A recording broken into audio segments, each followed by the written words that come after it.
I decided that I'm going to make a vlog of like a few days or maybe a week or maybe longer, I don't really know, of like chronic illness content, which I don't usually do. Because I don't know, it's part of my life, but I just haven't talked about it yet because it's like, I think there's a lot of more interesting things about me than the fact that I have chronic illnesses. But also it's like not something I'm ashamed of or trying to hide, so it's just like part of me. And yeah, it's pretty simple actually. I'm gonna show you my little fainting setup that I had. So I got really, really hot. That's like the first sign that I'm about to faint probably. So I turned my fan on high, and then I didn't want to lay in my bed because my bed is hot. So luckily I have an amazing little familia, and so my sister brought this fan in and turned it on high, and I just sat on the ground and I elevated my feet, which helps blood flow get back to my brain, so hopefully I don't faint. I just experienced kind of a lot of pre-syncope. I don't usually actually faint. I have a few, like a handful of times, but that's been like a year and a half of living with this, and I've only fainted a handful of times. So some POTS patients faint a lot, like multiple times a day. Some have never fainted. It's just kind of all over the place. But yeah, for me, I mostly just experience a lot of pre-syncope, but rarely faint for some reason. But to prevent it, I elevate my feet. I lay down. I drink cold water. I turn on fans. I wear minimum amounts of clothing to try to cool down. Yeah. I showered. And I took my plethora of meds, and I'm tired, and that's all I'm gonna vlog because I don't know, I'm really shaky, you can probably tell. Which you can probably tell in a lot of my videos. That's not on purpose, I'm sorry. But yeah, I feel kind of as expected, just really fatigued. Yeah, showers are something that just take a lot of effort, which is really weird to think about. Like, most people, I guess, it just doesn't take that much, like, energy. But it takes a lot of effort, for me. So yeah, I'm gonna try to sleep, even though I'm having a lot of joint pain today, so that's gonna make it a little difficult, but yeah. We're gonna pretend I don't look insane right now, but I thought this was a good time to vlog. It's Sunday night, and I haven't vlogged since Wednesday night for this video, but I went to a Brewers game yesterday. It was hot, and heat is one of like the worst triggers ever for me. And I worked today 11 to 3, so I didn't really get to eat anything, and I haven't had much of an appetite today. And I still am not hungry, and I don't really want anything to do with food, but I'm really lightheaded, and I know that I'll barely be able to get out of bed tomorrow without fainting if I don't eat something. So we are going to make my go-to light snack for when I don't feel good. It's a little fun fact. I can't cook at all. We're gonna take my pulse together. My heart rate is 100 beats per minute from standing here, waiting for my toast. If you don't know, the average resting heart rate for people when you're just standing is 60. That scared me. All you need for this Maddie classic: peanut butter, banana. Never make eye contact while eating a banana. Never make eye contact while eating a banana. That's my dinner. It's been a long time since I filmed the last clip, but I just kind of film like as I have something to talk about. I opened my medicine cabinet because I'm in a lot of pain right now. Like all of my joints are throbbing.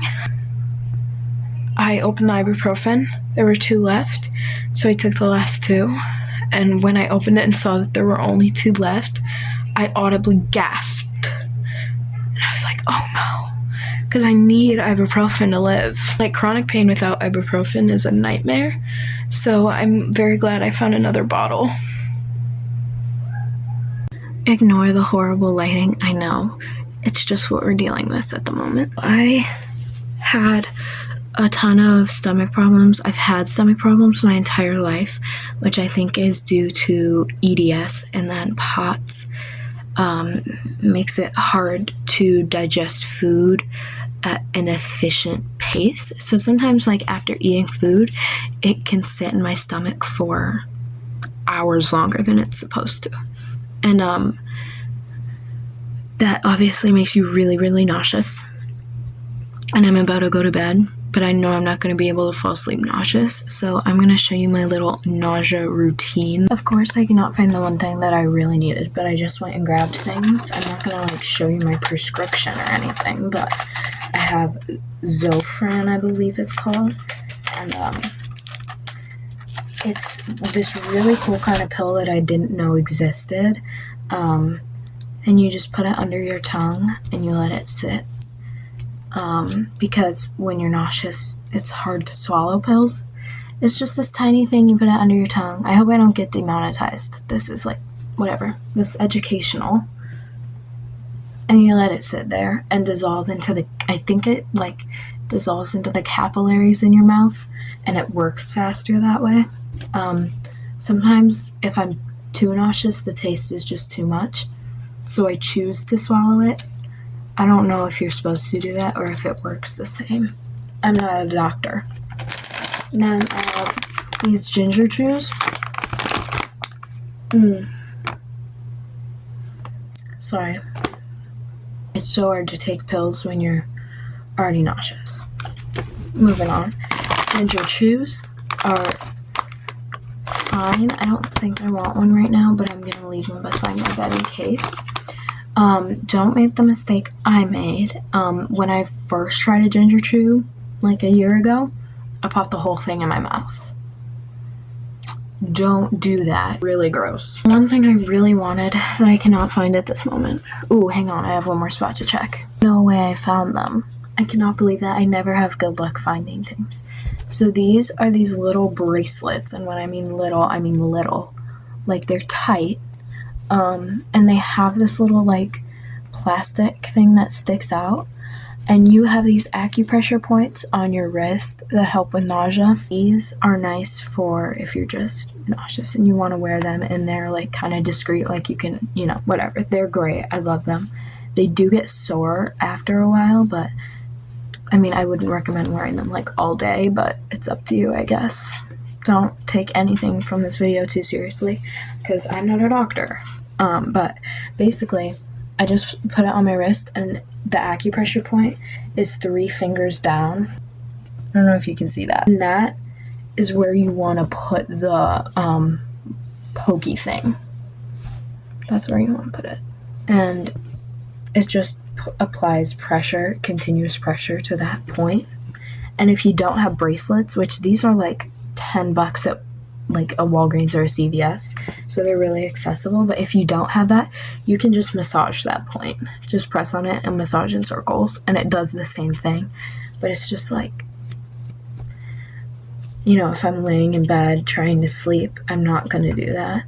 Like, it's probably one of the biggest struggles that I have regarding my chronic illness. And so I'm glad I caught a time where I was like nauseous but still functioning as a human being. So anyway, that's all. Good night. I'm out of breath from the stairs. Today will be the last day of the chronic illness vlog because I just have a lot of footage. Today I'm going to chiropractor, and I have been sick, and so I've been coughing a lot, And if you, oh my god, my hair, I'm so sorry. Anyway, I've been sick, and so a lot of ribs have gone out of place. Let me explain. So, like, if I cough, like, my bones, because of EDS, are, like, slippery, if that makes sense. Like, they dislocate easily, and so I have, like, a few ribs out right now, and it's kind of hard to breathe because it, like, hurts, you know? So we're going to the chiropractor today, which is very good timing. Got back from the chiropractor.